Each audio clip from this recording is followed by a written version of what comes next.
Selamat sore guys, selamat datang di acara perdana Laser. Obrolan seru bareng Mas Kevin. Oke, langsung aja kita perkenalan ya.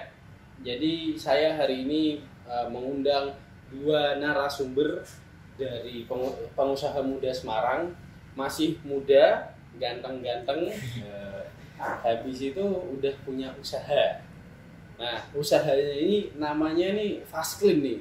Mungkin sebelum kita masuk ke bisnisnya apa, coba kita tanya dulu namanya siapa gitu. Mungkin dari Mas yang pakai topi, nama siapa Mas? Oh ya, halo semuanya. Nama aku Hasan dan di sini aku terima kasih ke Mas Kevin udah ngundang saya ke acaranya Mas Kevin. Lanjutnya Mas yang pakai baju merah ini siapa nih Mas? Halo teman-teman semua, sahabat Mas Kevin di sini. Perkenalkan nama saya Bagus Marika Pratama, panggilnya Bagus. Saya kebetulan sama Hasan ini berumur 20 tahun. Ya. Oke, jadi gini Mas, Fast Clean itu apa sih Mas? Oke, Fast Clean adalah salah satu cuci mobil di Semarang, utamanya kita di Semarang Barat, dan kita fokus ke cuci mobil untuk kalangan menengah dan menengah ke atas. Harganya berapa tuh Mas? Ini Mas? Untuk harga kita masih range-nya biasa sih di antara di 35.000 sampai 100.000. Wah, 35.000 nasi padang ya kenyang sih. Wah. Mobil dong brother. Mantap ya. Bersih ya sini ya isinya. Oh, pasti bersih. Jaminan Mas ya? Jaminan. Waduh, dijamin kalau nggak dapet ST. Oke, jadi Mas Hasan, Mas Bagus, sore hari ini Laser tuh ingin membahas tentang toxic friendship gitu Mas. Jadi menurut Mas tuh toxic friendship atau toxic relationship itu gimana sih Mas? Oke, mungkin secara bahasa toxic itu kan berarti sesuatu yang berbahaya, sesuatu yang tidak mengenakan, yang sesuatu yang bikin kita tuh nggak nyaman. Nah, toxic yang ada di friendship itu adalah toxic di mana teman-teman kita itu tidak bisa mensupport kita sebagai sewajarnya manusia. Teman-teman kita hanya membawa kita ke hal-hal yang tidak sesuai keinginan kita gitu. Jadi toxic sendiri ya banyaklah ruginya untuk kita sendiri maupun kadang-kadang ngefek sampai ke keluarga. Oke, kalau Mas Bagus gimana Mas pendapatnya nih Mas tentang toxic friendship, toxic relationship? Pokoknya hari kita bahas racun lah, bukan cyanida ya. Iya. Nanti bahas kasus lain gitu. Waduh. Oke, kalau dari saya pribadi sebenarnya toxic itu kan sebenarnya definisi macam-macam ya. Cuman lebih tepatnya kalau saya bilang toxic itu seseorang yang mungkin tidak cocok dengan personality kita ya. Maksudnya kita kan secara individu kan pasti banyak latar belakangnya. Cocok maupun tidak cocok sebenarnya wajar, cuman lebih ke toleransi sih ya Mas ya.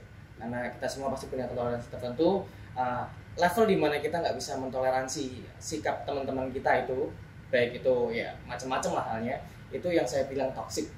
Jadi bukan hanya berbeda, cuman lebih ke batas wajarnya yang disebut. Jadi kalau memang sampai satu level kita tidak bisa mewajari sikap mereka, itu menurut saya toksik. Itu kan bagi yang sadar. Iya. Kalau yang nggak sadar, cara ngingetinnya gimana nih Mas? Terus gini, satu lagi mungkin sekalian ya tanya ini.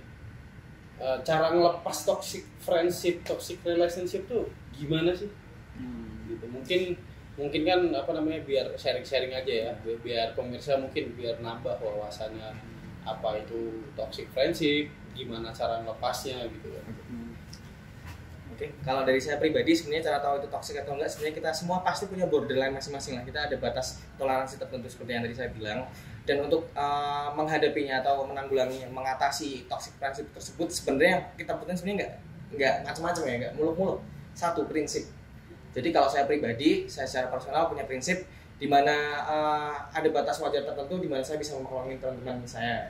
Dalam arti kalau saya punya prinsip di mana sekali teman-teman bisa jadi teman saya bakal whatever it takes buat mereka lah. Saya kasih semua loyalty, saya kasih semua kepercayaan saya. Tapi sekalinya batas kepercayaan saya itu dilanggar, dalam arti saya sangat-sangat benci dengan yang adanya namanya pengkhianatan ya. Makanya karena saya punya obsesi besar dengan loyalty, sekalinya kesabaran maupun kepercayaan saya dilanggar, setipis benang kapas pun saya modelnya cut off. Jadi lebih tepatnya saya cuma tahu dia sebagai nama, tapi dia bukan prioritas saya lagi. Kalau menurut saya seperti itu. Ya kalau menurut Mas Hasan gimana? Oke, mungkin toksik itu terbentuk dari lingkungan. Dari lingkungan yang mungkin kita tidak bisa jauh-jauh dari situ. Dan kadang dari lingkungan apa nih Mas? Pabrik ya? waduh, kalau bukan lingkungan pabrik sih, tapi Oh, bukan. mostly kasusnya ini pertemanan, lingkungan Oh, iya. misal di daerah rumah atau sekolah. Nah, kadang tidak disadarkan oleh orang adalah di mana dia merasa kalau menjaga lingkungan itu tuh harus gitu, diwajibkan kayak eman-eman gitu loh. Kayak kenapa aku harus tinggal mereka tapi mereka juga ada buat aku gini. Walaupun itu sebenarnya toksik. Sebenarnya orang itu dibawa ke tempat toksik dan lain-lain gitu loh. Nah, untuk yang seperti itu seharusnya itu kalau dari aku saranku adalah perbesar relasi. Jadi dengan punya relasi yang lebih luas, otomatis dia punya opsi untuk pertemanan yang lebih banyak. Jadi dia akan sadar di mana biasanya itu nggak kelihatan, toksik itu nggak kelihatan. Jadi dia masuk di satu lingkungan ini, terus dia melihat lingkungan tersebut merasanya cuman itu aja lingkungannya, akhirnya dia nggak bisa keluar. Padahal kalau dia buka di banyak lingkungan, dia bisa melihat nih ini tuh buruk buat dia, gitu loh. Nah untuk menjauhi itu dia akhirnya harusnya ke lingkungan-lingkungan yang lain, dan kalau bisa lebih baiknya diomongkan sekalian dengan lingkungan yang toksik itu. Oke. Jadi cara melepasnya cuma cukup tinggal menyadari diri sendiri aja, Mas ya.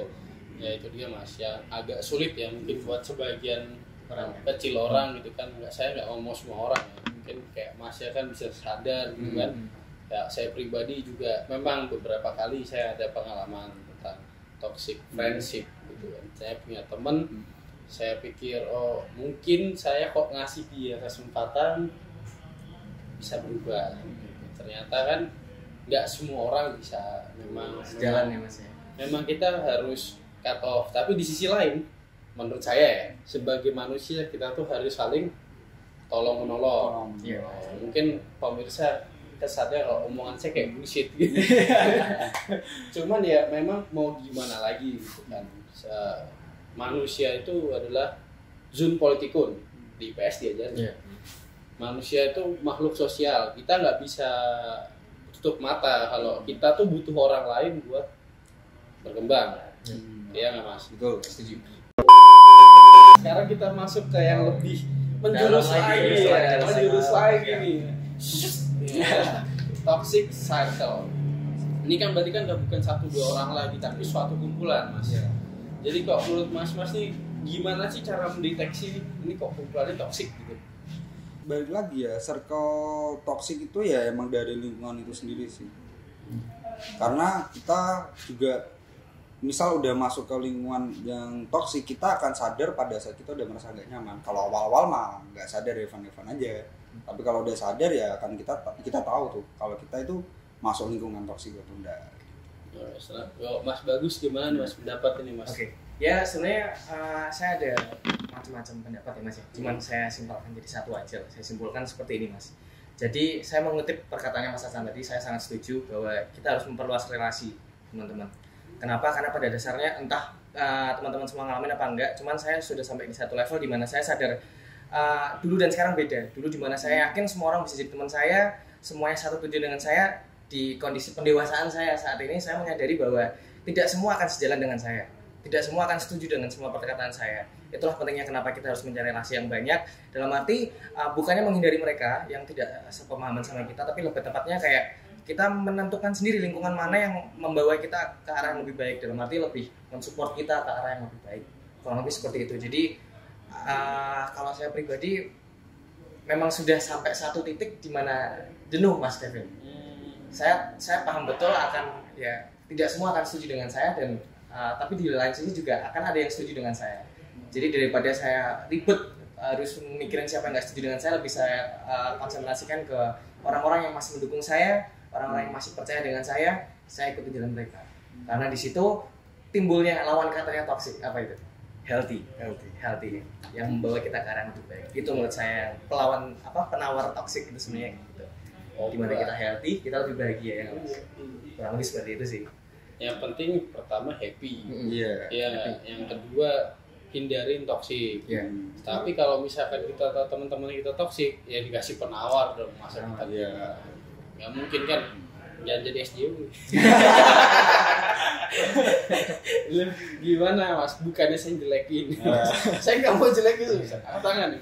Saya nggak mau jelekin ya. Maaf nih para SJW dimanapun gitu. Nggak di satu platform aja. Jadi maksud saya tuh gini, apa namanya? Kebanyakan SJW sendiri itu saya baca komen-komen, kalau saya baca gimana cara mereka mengungkapkan omongan mereka tuh, maaf, toksik bagi yang membaca. Karena ini justice menurut dia sendiri. Mereka merasa paling benar ya mas. Iya, bukan justice menurut dari berbagai macam sudut pandang. Gitu.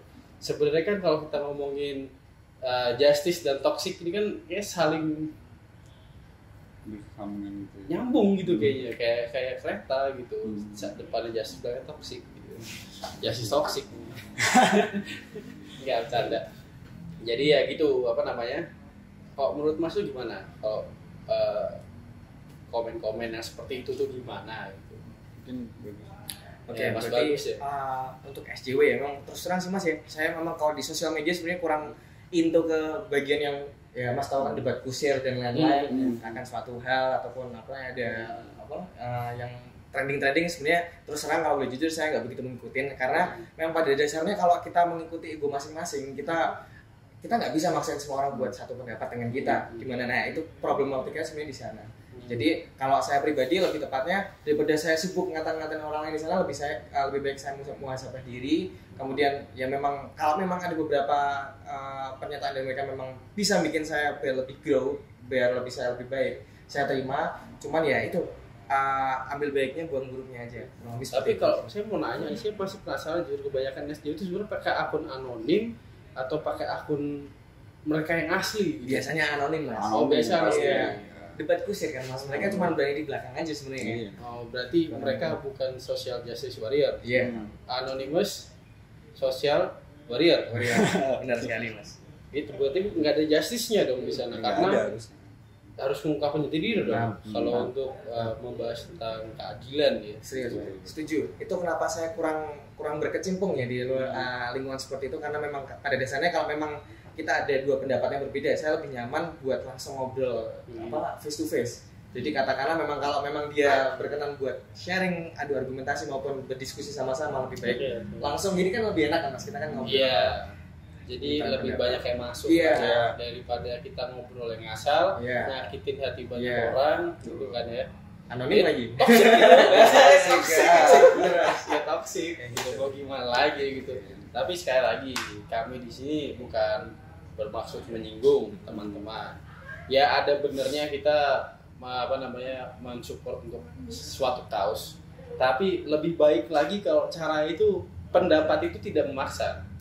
Lebih baik lagi kalau pendapat itu menstimulasi pendapat yang lain di mana kita tuh bisa dapat banyak pendapat, banyak pemikiran, malah enak gitu kan daripada kalau pendapat memaksa, habis itu komen di bawahnya malah nggak negatif gitu. Akhirnya bukan jadi argumentasi yang baik, bukan jadi diskusi yang baik, tapi malah mengarah ke yang lain gitu kan. Itu toksik ya, masuk itu toksik.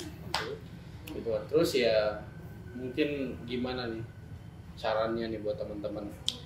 Oke, kalau dari aku pribadi ya, saran untuk orang yang ingin menjadi toksik,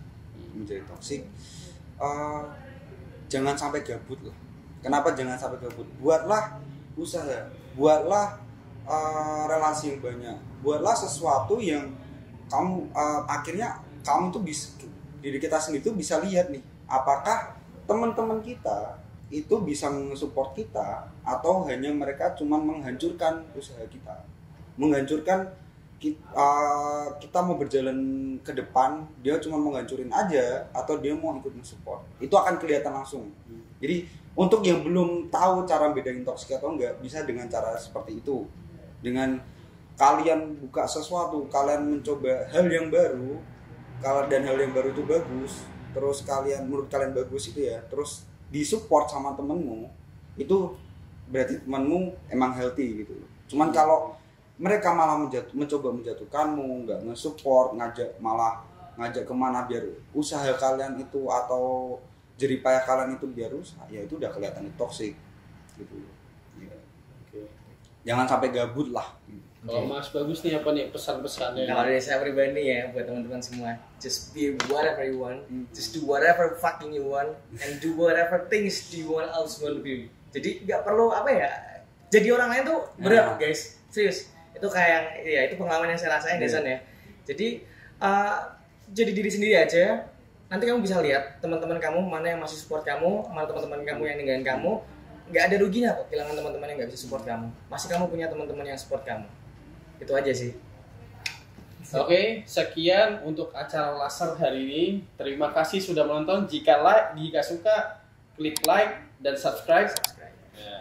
Jangan lupa ya teman-teman, tonton lagi acara kami di minggu depan.